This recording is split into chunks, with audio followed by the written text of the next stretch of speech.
Hey everyone, I'm Gracie. Welcome to the Grace of a Military Child podcast. The world should know how unique military children are. We may look like normal children on the outside, but we go through some pretty extraordinary circumstances that shape us to the leaders we are today. Keep listening to hear the incredible journey this week's guest has been on.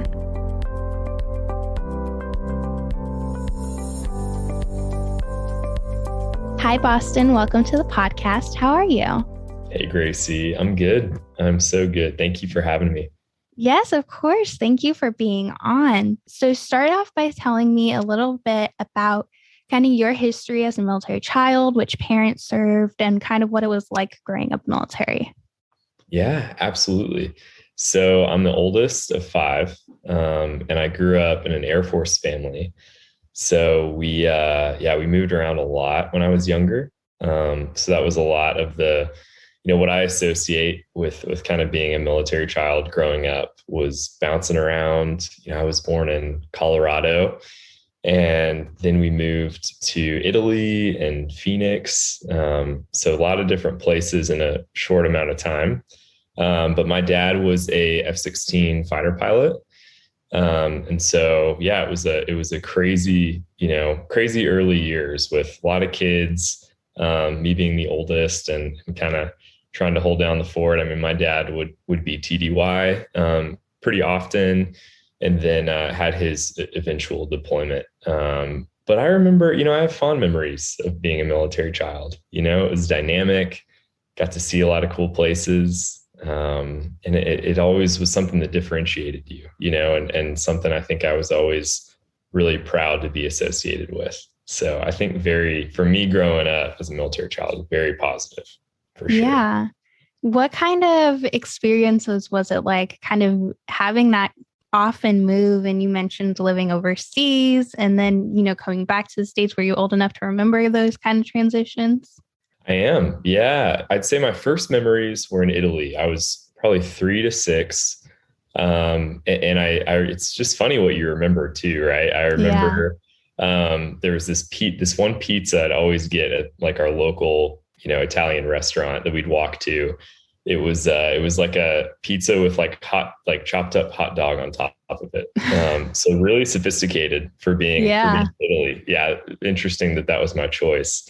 But yeah, I remember that, and I remember going and visiting other countries when we were in Italy, which was really neat, especially at that age to kind of be able to see the world and to be able to see Europe as well, of all places.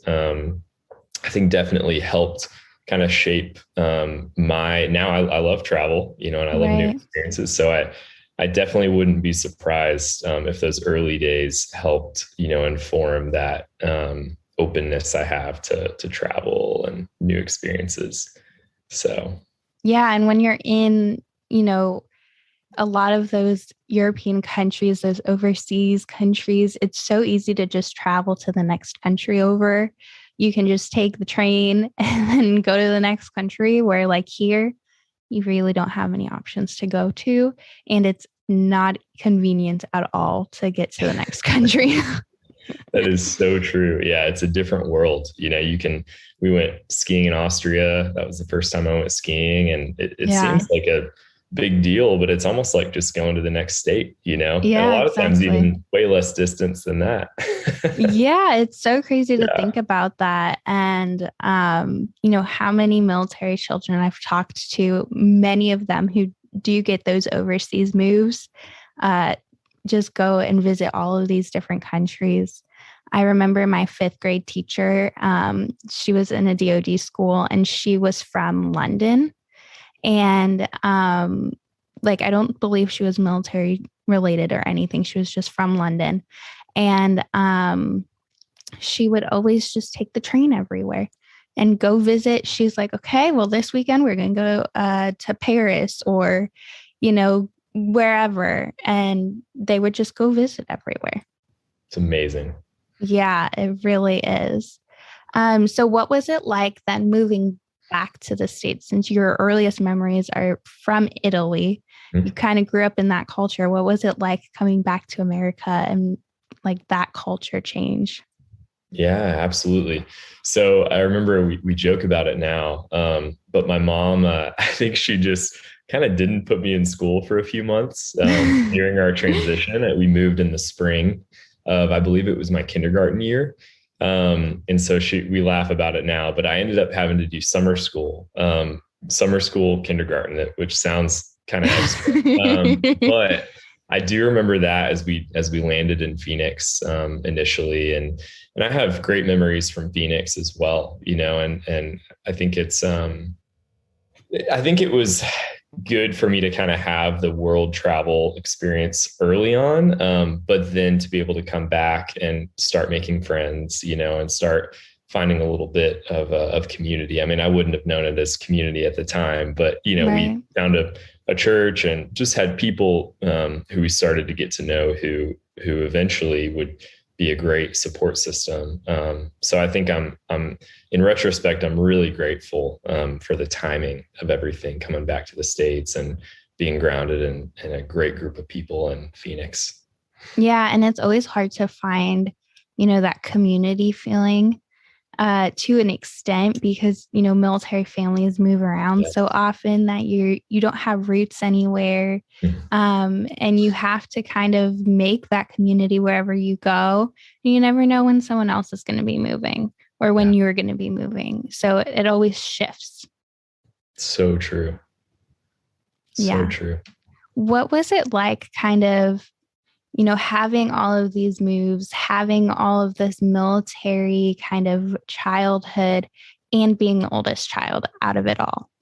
Good question. I think you just naturally develop a desire to care for your younger siblings, at least I think that came kind of naturally to me. And my little brother, who is the next in line underneath me, we're really close. And I have no doubt that, being the oldest really kind of helped with that because, dad might be gone on a temporary deployment through the Air Force for a couple months. And, my mom at that point was having kids, pretty often. I'm the oldest of five, like I said. So, it was there was always an opportunity to help and an opportunity to be a part of my younger siblings' lives, which I think hopefully it was mutually beneficial. Hopefully we got to, in a way, get to know each other better by being really kind of more that family unit, because I think the military compels you to be closer as a family. At least I think you have that opportunity.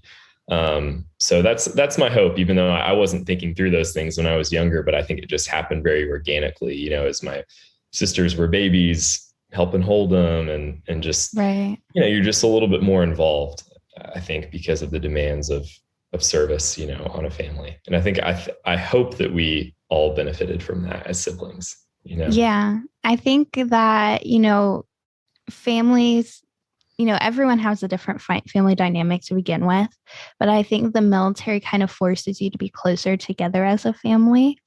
It can tear families apart. Like, don't get me wrong, it sure can. But like most military families that I've met are closer together because of the demands of the military. And whether your mom or dad served or even both, you're constantly moving for the most part.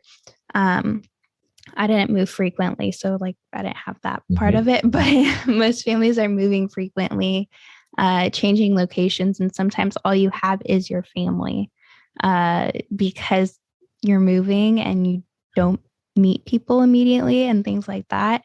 And so it kind of forces that connection between everyone. And then, you grow up with your siblings as your best friend. Yeah. Yeah, no doubt.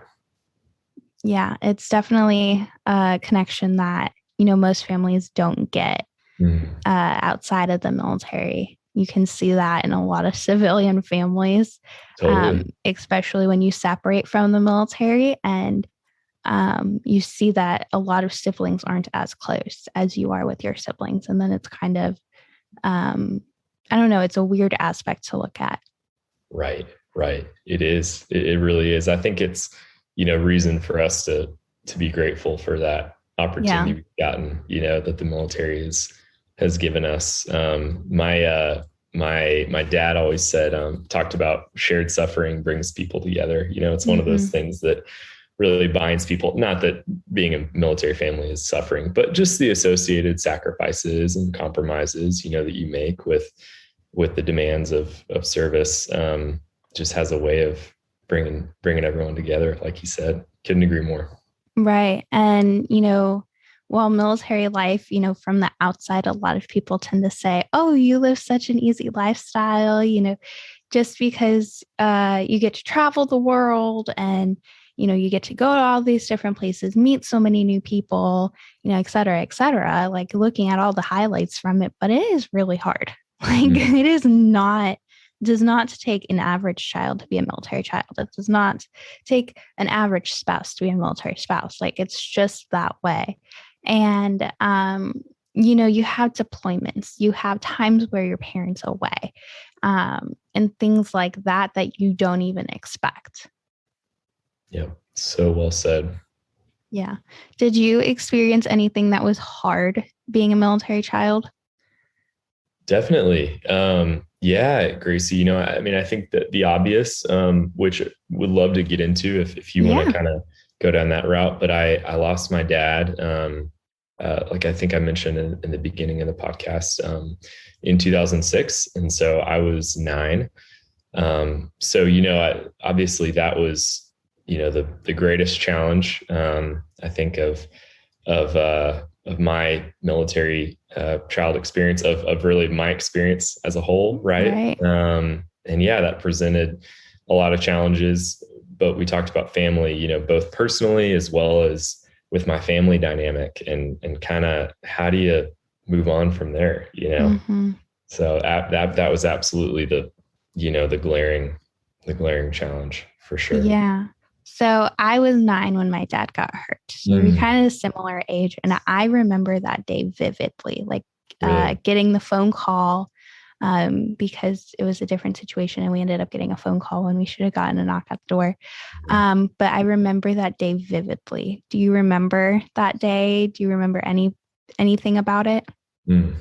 I do. I can connect with you on that for sure, Gracie. I remember how it played out was, I remember it was a school day, and me and my brother ended up spending the night at one of my friends' houses. I was in 4th grade.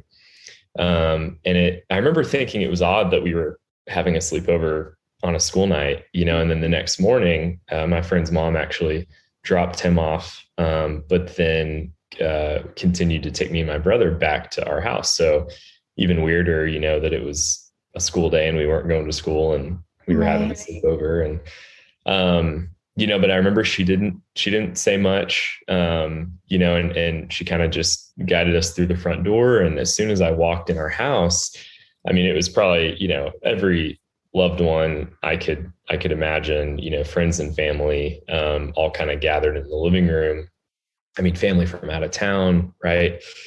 And my mom was crying on the sofa. And I think when you talk about vivid memories, I think that's probably one of those that, okay, you walk in, you're 9, you haven't been told anything up to this point, and you walk into this scene and it's like, where's your mind go? Right. It's just pretty visceral. Definitely something I'll never forget. And I remember walking over to my mom, and she just kind of gracefully, gave us the news that, hey, dad's at that point kind of labeled missing, due to the kind of the circumstances of what happened with his accident. But essentially dad, isn't here. And so that would for sure be one of those moments that is kind of burned in your memory, for sure. And it's definitely hard, being so young. And even though our experiences are so different, it's hard being that age. And again, being the oldest child too, and saying, this is the situation that we're currently living in. And for me, my mom got the phone call, and long story short, we had just gotten home from Sam's Club. We were unpacking the van. We had stuff to put in a care package to send to dad. My mom got a phone call. She fell to her knees crying. Like, I remember exactly where in the house she was. It's like a painted picture in my mind. And she fell to her knees crying. And then a couple minutes later, she handed me her cell phone because she was on the house phone. She handed me her cell phone. She said, go call Lina, who's her best friend. And she said, tell her something happened to daddy and her and Joey need to get to the house right away. And so I made that phone call. My sister ran after me to my room, and like, being there and having to give her a hug and say everything's okay, like daddy's okay, like, even when we didn't know, was definitely a struggle. And then my sister and I didn't know what happened. We just packed up all of our clothes, and it was a school night because it was a Sunday night, and we packed up our school stuff, put it in a laundry basket, and we were out the house. We were with friends. And we didn't find out until the following Thursday what happened. And my mom, she sat us down, was like, this is what happened. And she told us. And so that was definitely, a shocker moment of, you see kind of this whole world's turn. I always say I see the strongest woman that I know break, then something's wrong. Yeah. There's definitely a situation happening. Yeah. Yeah, no doubt. And what an unbelievable ask too for a 9-year-old, to rise. But I think that you very much did, from what I'm hearing from your story. And I think it's kind of amazing how kids can rise, in those moments. I think almost intuitively. Yeah. So it's like you kind of know something's happening, and then, I always say it's oldest child instinct, but, you kind of know that you have to step up, and you have to step up to any challenge that is given to you, and you have to step up and do it like, immediately. Like, you cannot necessarily wait on it. And it's just being that oldest child, you have that personality, and, you have to go with it. Yeah. What was it like kind of then the following days and weeks, after hearing this tragic news, and kind of trying to carry on, or what kind of did your family aspects take after this news? Mm-hmm. Yeah. So I remember vividly walking in our backyard. This must have been a few days after what happened. And being in denial, I remember that, again, I wouldn't have known it as denial at the time, but absolutely that being kind of the feeling that I had, mostly because kind of as a part of the story goes, my dad, his plane crashed. And so he was supporting some Delta Force operators who were on the ground, and he was flying over and engaging enemy who was attacking the good guys on the ground. And his plane eventually got so close to the ground that he couldn't pull up after he had kind of made his strafing run, utilizing his machine guns to engage the enemy. And so after he crashed, it was actually in just such a war-torn kind of hot area that the enemy actually got to the crash site before the good guys did. Wow. And so with that, his body was actually taken from the crash site by the insurgents before we were able to get to him. And so at that point, they had enough DNA to totally identify that it was my dad and that he was, killed in action. But a majority of his remains were actually taken on site. And so there was, for a few days there, before we kind of knew those details, there was a little bit of mystery, kind of around what exactly happened, and just such a unique situation. And I remember how it was kind of framed to me in those early days was, we're just sort of not totally sure where he's at. We know that he was killed in action, but we haven't sort of, fully identified kind of what's the details. So I remember being in denial, walking around in the backyard. And I remember thinking, going back and forth on whether I thought it was true. I remember that was a really interesting feeling. It was just kind of that rejection of the reality of what was going on in my 9-year-old brain, and so that was a really visceral feeling that I do remember in those early days. And then after that, Gracie, it was busy. I mean, it was a lot of public kind of attention, and we had services, and we had a first burial service a few months after, where they went ahead and buried, all the remains that we had on site. And then kind of as the story goes, there was actually a search after that for his body that was a 10-year search. So we ended up having 2 more services, which is kind of unique. But yeah, that was kind of the ensuing months after it happened were a little bit of a whirlwind, as I'm sure you can connect with. It all just happens fast, Yeah, it's definitely an experience, and every experience is unique, and then it sounds like it takes it to another level of uniqueness. And I can only imagine going through that and knowing what you knew and just trying to process it all and to figure out what is really going on. Do I believe it? Do I trust it? And trying to process through all of that. And, a 9-year-old brain can handle quite a bit that you really don't realize. So true. Yeah. And, to an extent, it is hard, hearing that your parent was killed in action. But to another extent, it's kind of a good feeling that exactly where your parent is, and not just, your parent is missing. Yeah. You actually have a definite answer. Yes. I think you're really intuitive with that, Gracie. I think it sounds crazy, but that was kind of a grace in the moment, right? For all the things that could have happened. That was probably best case and worst case. Yeah. So you mentioned 10 years later and you had more services. What is it like kind of, having the first service, years ago and kind of closing that door? Was that door even fully closed?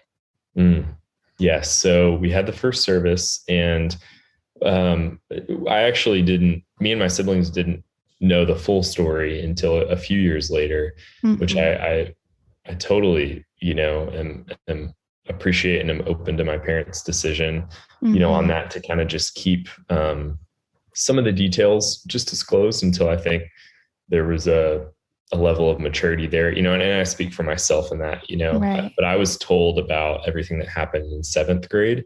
So my mom got remarried a couple years after my dad passed away to another fighter pilot. And he's still my dad, and he's been a rock, and I'm so grateful for him. But he actually told me in middle school, so a few years after, about, hey, they're actually still looking for the rest of your dad. And, there's search parties going out and kind of the whole thing. And so, yeah, I think I wasn't, of course, aware of all that when we had our first service. And at that point too, I think it was just more simple, right? It's just, I don't have dad, and that was kind of the reality of it. And then as the story started to unfold, I think it, got a little bit more complex and kind of went from there. So I think in the early days, it was just that black and white, lost my dad. And then as we started to, the investigation went on, things kind of started to develop in some interesting ways. So. Yeah, it sure sounds like it. And then what kind of was it like having those second services and being much older and, having to process that? Great question.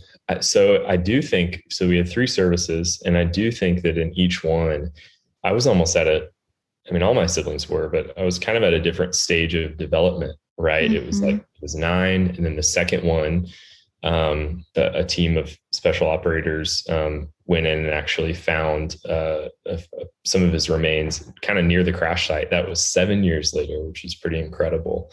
So we had a second service. I was a sophomore in high school. So you kind of go 9, maybe it was 16, I think. And then we had the third and final funeral when I was 19. So it was my freshman year of college. So it was kind of, I was at kind of a different place in life each time, kind of reliving that moment. And I think that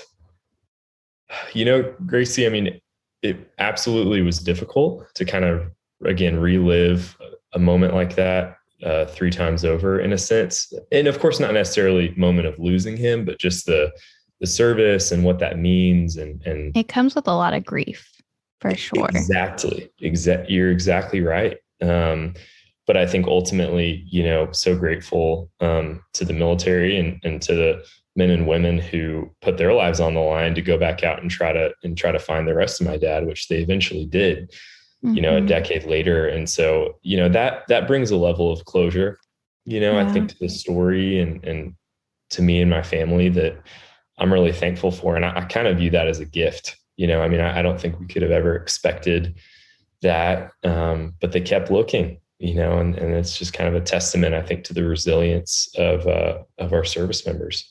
Really. Yeah, I think so.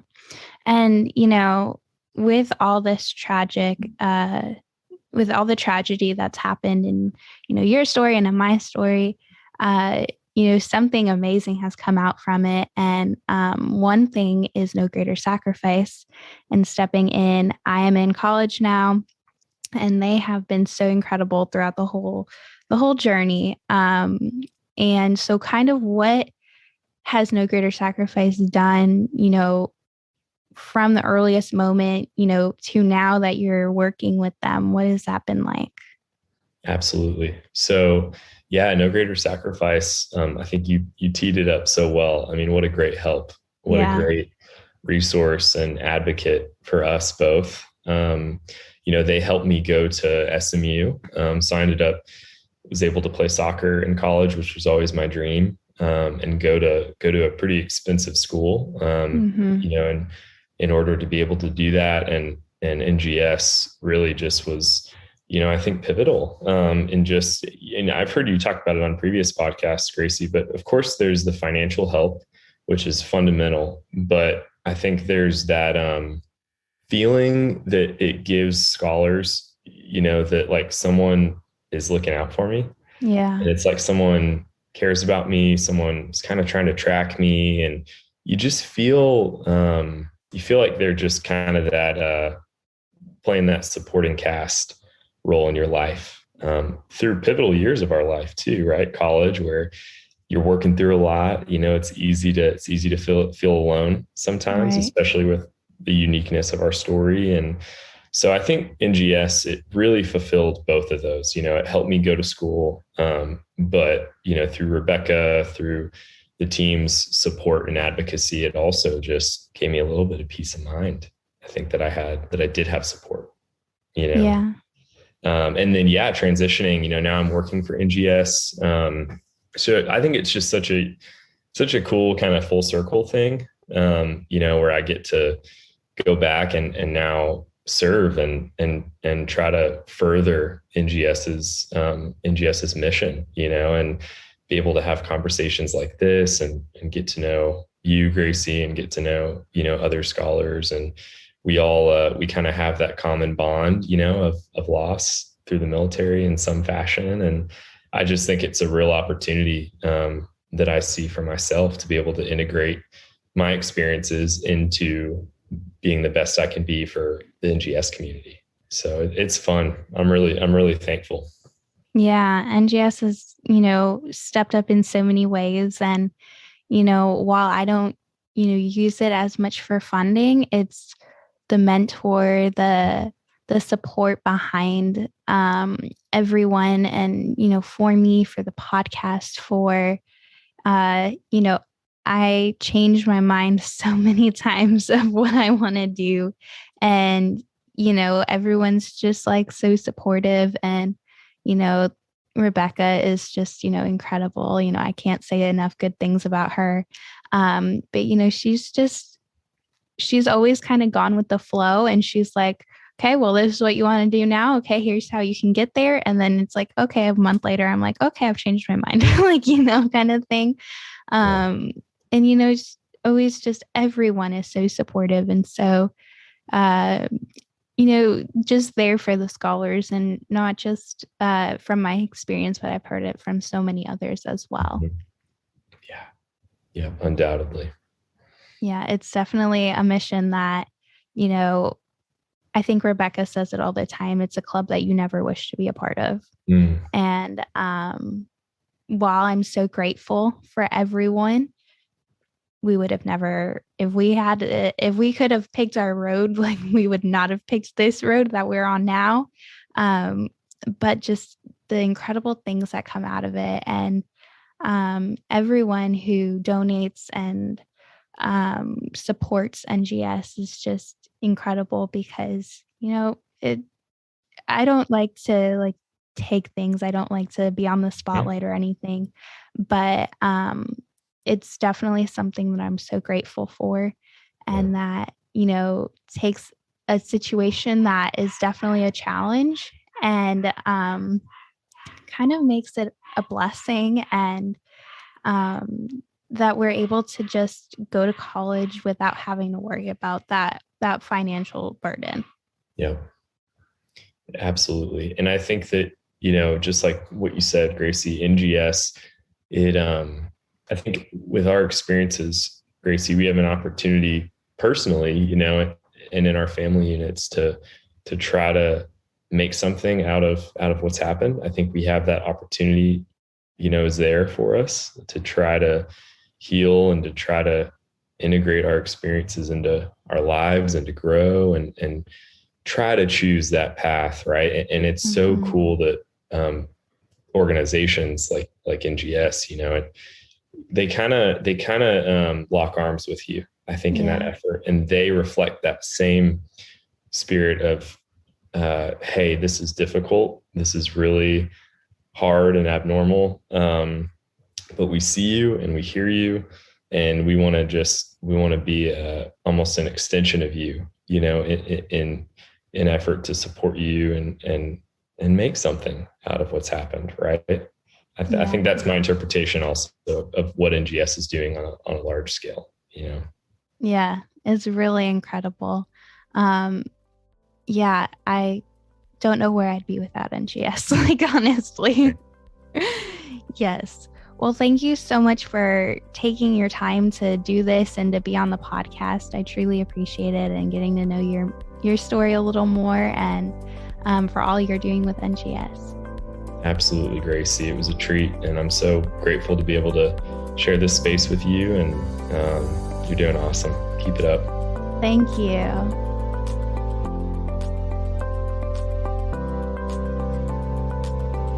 Thank you all for listening to this week's episode of Grace of a Military Child podcast. If you enjoyed listening, don't forget to follow, like, share, subscribe, review, and comment. You can also follow us at Grace of a Military Child podcast on Facebook, YouTube, and Instagram for more podcast-related content. If you or someone you know is a military child who would like to be on the podcast, please send us a message to one of our social media platforms, or you can send an email to grace.of.a.military.child@gmail.com. Tune in next Thursday to hear another incredible journey.